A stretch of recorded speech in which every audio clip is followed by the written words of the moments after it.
എല്ലാം നശിച്ച സാധുവാം എന്നിൽ എല്ലാം തന്ന സ്നേഹം നീ.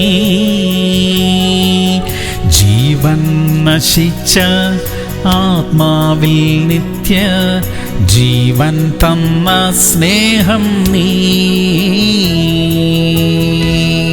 2 തിമോഥെയോസ് 3:12. ക്രിസ്തു യേശുവിൽ ഭക്തിയോടെ ജീവിപ്പാൻ മനസ്സുള്ളവർക്ക് എല്ലാം ഉപദ്രവം ഉണ്ടാകും. പ്രിയമുള്ളവരെ, ദൈവഭക്തരായി ജീവിക്കുന്നത് എളുപ്പമാണോ? എതിർപ്പുകളും ഉപദ്രവങ്ങളും ഉണ്ടാകാൻ സാധ്യതയുണ്ടെന്ന് തിരുവചനം നമ്മെ ഓർമ്മിപ്പിക്കുന്നു. നമ്മൾ പലരും അങ്ങനെയുള്ള അനുഭവങ്ങളിലൂടെ കടന്നുപോയവരാ. എന്നാൽ ആ ഉപദ്രവങ്ങൾ നമ്മെ ശക്തന്മാരാക്കിയതേയുള്ളൂ. അത് നമുക്ക് അനുഗ്രഹമായി തീർന്നതേയുള്ളൂ. ഇപ്പോൾ ഉപദ്രവങ്ങളിലൂടെ കടന്നുപോകുന്നവരും ഉറപ്പോടിരിക്കട്ടെ, ഒരു ദോഷവും നമുക്ക് ഭവിക്കത്തില്ല. പ്രാർത്ഥിക്കാം. സ്വർഗീയ പിതാവേ, ദൈവഭക്തരായി ജീവിക്കാൻ കൃപ തരണമേ. അതിന്റെ പേരിൽ ഞങ്ങൾക്കുണ്ടാകുന്ന എതിർപ്പുകളെയും ഉപദ്രവങ്ങളെയും ജയകരമായി അതിജീവിക്കുവാൻ സഹായിക്കണമേ.